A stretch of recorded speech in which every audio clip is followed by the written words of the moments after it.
اعوذ باللہ من الشیطان الرجیم، بسم اللہ الرحمن الرحیم، الحمد للہ رب العالمین، والصلاة والسلام علی نبینا محمد صلی اللہ علیہ وآلہ الطیبین الطاہرین المعصومین، ولعنۃ اللہ علی اعدائہم اجمعین، اما بعد، فقال المعصوم علیہ الصلاۃ والسلام: من مات ولم یعرف امام زمانہ مات میتۃ جاہلیہ۔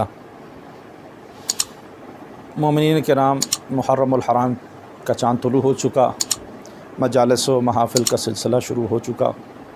ہم خراج تحسین پیش کرنا چاہتے ہیں امام حسین علیہ السلام کے خون کے وارث اور حضرت امام حسین علیہ السلام کے بعد اس وقت اس زمانے میں ان کے جانشین حضرت مولا صاحب الزمان علیہ السلام کی بارگاہ میں، ہم ان کی بارگاہ میں امام حسین علیہ السلام کی شہادت عظمیٰ اور ان کے بچوں اور ان کے بھائیوں، ان کے انصاران کی شہادت کا پرسہ پیش کرتے ہیں۔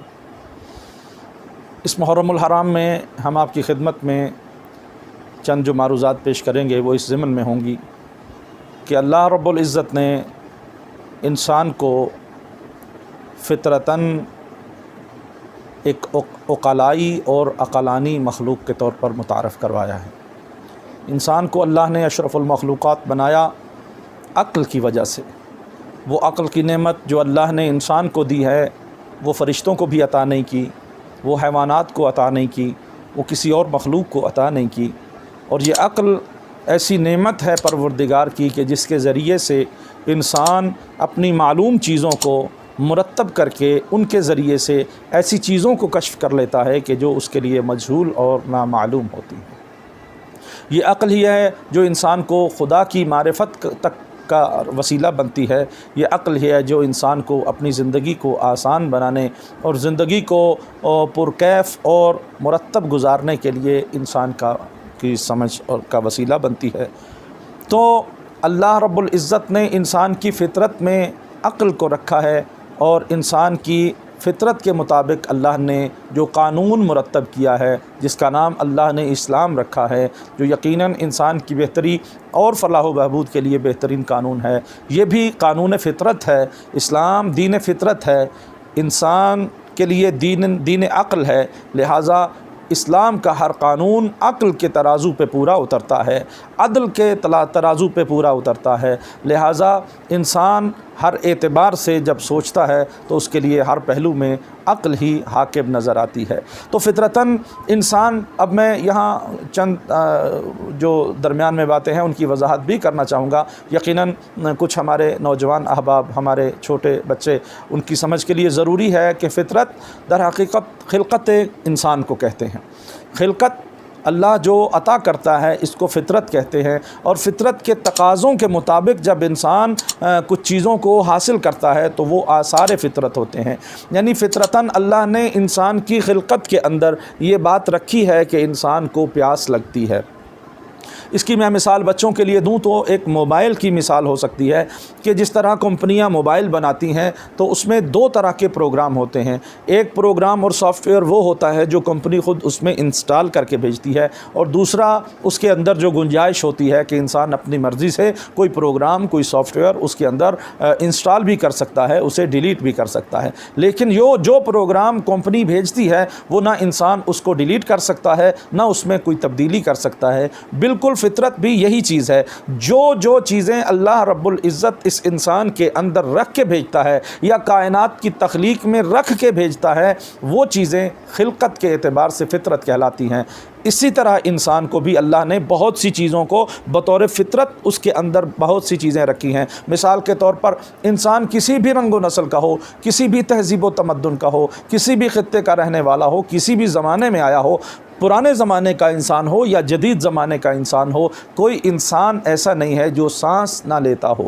ہر انسان سانس لیتا ہے، یہ سانس لینا انسان کی فطرت ہے۔ اسی طریقہ سے ہر انسان کو پیاس لگنا یہ تقاضۂ فطرت ہے، یہ تقاضۂ فطرت ہے، یہ آثار فطرت میں سے ہے۔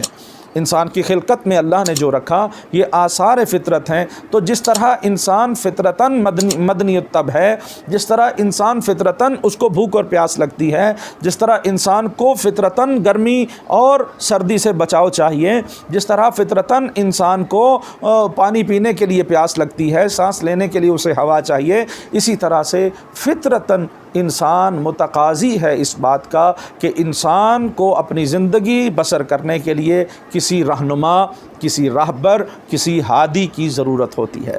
بغیر ہادی کے انسان ایک کامیاب زندگی بسر نہیں کر سکتا ہے، بغیر ہدایت کرنے والے کے انسان اس معاشرتی زندگی کو کامیابی کی منزل تک نہیں پہنچا سکتا ہے۔ یہی وجہ ہے کہ اللہ رب العزت نے انسان کو دنیا میں بھیجا تو جو پہلا انسان حضرت ابو البشر حضرت آدم علیہ السلام تھے، ان کو ہادی بنا کر بھیجا، ان کو نبی بنا کر بھیجا۔ تو اس اعتبار سے ہم کہہ سکتے ہیں کہ ہدایت دینے والوں کو اللہ نے پہلے بھیجا، ہدایت لینے والوں کو اللہ رب العزت نے بعد میں دنیا میں پیدا فرمایا۔ تو اس اعتبار سے ہم اگر دیکھیں تو تھوڑی سی فطرت کے موضوع پر اور توجہ کر لی جائے تو حیوانات کی زندگی کو اگر آپ بڑی دقت اور غور سے مطالعہ فرمائیں تو آپ کو نظر آئے گا کہ حیوانات کی زندگی جو معاشرتی زندگی ہے اس میں بھی کوئی نہ کوئی ان کا لیڈر، کوئی نہ کوئی ان کا قائد ہوتا ہے جس کے تحت وہ زندگی بسر کرتے ہیں۔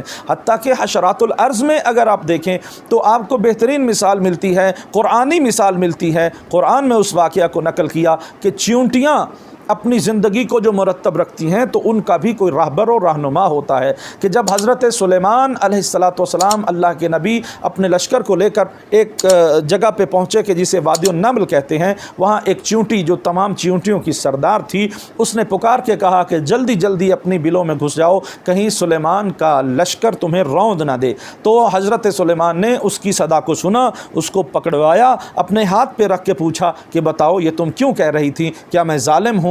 کیا میں حکمران دنیا جیسا حکمران ہوں؟ تو کہا نہیں، میں در حقیقت آپ کے جاہ و جلال کو اپنی قوم اور قبیلے میں واضح کرنا چاہتی تھی۔ تو دیکھیے اسی طرح سے آپ اگر سائنس کے اعتبار سے اور جو آپ کے پاس اب معلومات، خصوصاً جو نوجوان تعلیم یافتہ ہیں ان کے پاس یہ معلومات ہیں کہ مکھیوں کے چھتے کی مثال ہی اگر لے لیں، اس کو بھی قرآن نے ذکر کیا ہے، تو مکھیوں کے چھتے میں، شہد کے چھتے میں بھی آپ کو ایک سردار مکھی نظر آتی ہے کہ جو تمام تر پھولوں کا رس چوس کے آنے والی مکھیوں کو ان کا رس چیک کرتی ہیں اور اس کو پھر اس شہد میں ملانے کے لیے ان کو آرڈر پاس کرتی ہے۔ اگر وہ اجازت نہ دے تو کوئی بھی مکھی اس میں اپنا رس جو ہے وہ اس شہد میں ملا نہیں سکتی۔ تو ہم نے دیکھا کہ تمام تر عالم میں حشرات الارض ہوں یا کائنات کا کوئی بھی کی مخلوقات ہوں، جاندار ہوں، اللہ نے ان کی فطرت میں ہادی اور رہنما کو فالو کرنا اور کسی حاکم کی اطاعت کرنا لکھا ہے،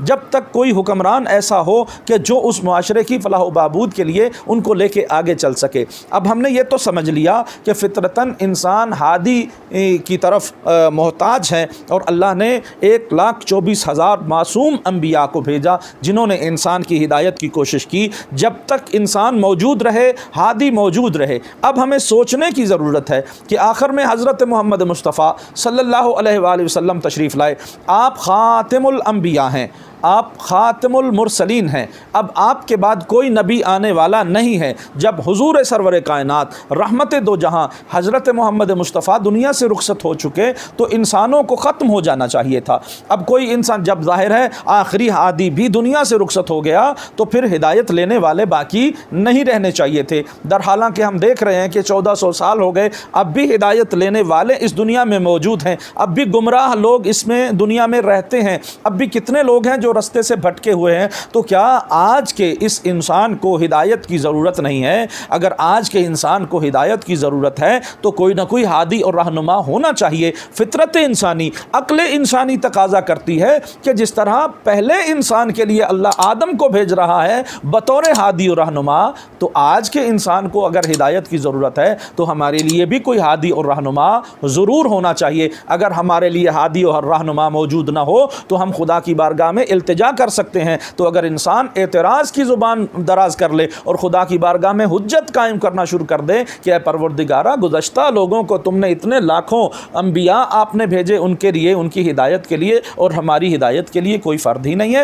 حضور سرور کائنات کی جو سیرت ہے اس کو ہمارے درمیان میں اگر چھوڑا، اگر وہ صحیح و سالم ہوتی تو آج اسلام کے اتنے فرقے نہ ہوتے۔ اسلام کے اتنے فرقوں میں بٹ جانا دلیل ہے، ہر فرقہ سنت نبوی کا دعوے دار ہے، ہر فرقہ سمجھتا ہے کہ میرے پاس جو اعمال ہیں یہی سنت کے مطابق ہیں، دوسرا فرقہ یہ سمجھتا ہے کہ میں جو کر رہا ہوں وہ سنت کے مطابق کر رہا ہوں۔ تو اگر سنت نبوی اتنی زیادہ تھی کہ اس کے مطابق اتنے فرقے بنے، حالانکہ ہم سمجھتے ہیں کہ سنت رسول اللہ ایک ہے۔ اگر سنت رسول اللہ ایک ہے تو اتنے فرقے کیوں بن رہے ہیں؟ اس کا مطلب یہ ہوا کہ سنت رسول میں تحریف ہو چکی ہے۔ اس کا مطلب یہ ہوا قرآن تو اپنی جگہ باقی ہے کہ اس میں تحریف نہیں ہے، چونکہ اس کی حفاظت کا ذمہ اللہ نے لیا، لیکن اس کی تفسیر میں، اس کے ترجمے میں، حضور کی سیرت میں لوگوں نے اپنے اپنے نظریات کو داخل کر لیا ہے۔ تو اگر اس طرح سے دین کی شکل بگاڑ دی جائے گی تو آج ایک عام انسان کو ہدایت کیسے ملے گی؟ لہٰذا ضروری ہے کہ آج کے زمانے میں بھی کوئی ہادی اور رہنما ہو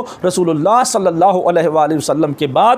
جب تک لوگ اس دنیا میں رہیں ہدایت لینے والے، تب تک کوئی سلسلہ ہدایت موجود رہے۔ لہٰذا حضور کے بعد اب نبوت تو ختم ہو گئی، لیکن امامت کا سلسلہ شروع ہوا جس میں احادیث نبویہ بھی موجود ہیں، جس کا عقل بھی تقاضا کرتی ہے کہ حضور صلی اللہ علیہ وآلہ وسلم کے بعد ان کے 12 جانشین جو امام برحق بن کے اس دنیا میں حضرت مولا متقیان علی علیہ السلام، ان کے بعد حضرت مولا حسن علیہ السلام، ان کے بعد حضرت امام حسین علیہ السلام، ان کے بعد حضرت امام زین العابدین علیہ السلام، اور اس طرح یہ چلتا چلتا سلسلہ آج کے دور میں امام عصر، امام زمان، امام صاحب الزمان علیہ السلام، امام مہدی آخر الزمان علیہ السلام موجود ہیں، اگرچہ کہ وہ پردہ غیبت میں ہیں۔ بہرحال اس موضوع پر گفتگو جاری رہے گی اور اس موضوع پر انشاءاللہ آئندہ ایام میں آپ کی خدمت میں معروضات پیش کی جاتی رہیں گی۔ آج کی دن کے لیے اتنا ہی آپ کی خدمت میں پیش کرنا ہے۔ خدا سے ہماری دعا ہے کہ خلاق کائنات ہماری عقل کو کامل فرمائے اور ہمیں دین مبین کو سمجھنے کی توفیق عطا فرمائے۔ وما علینا الا البلاغ المبین۔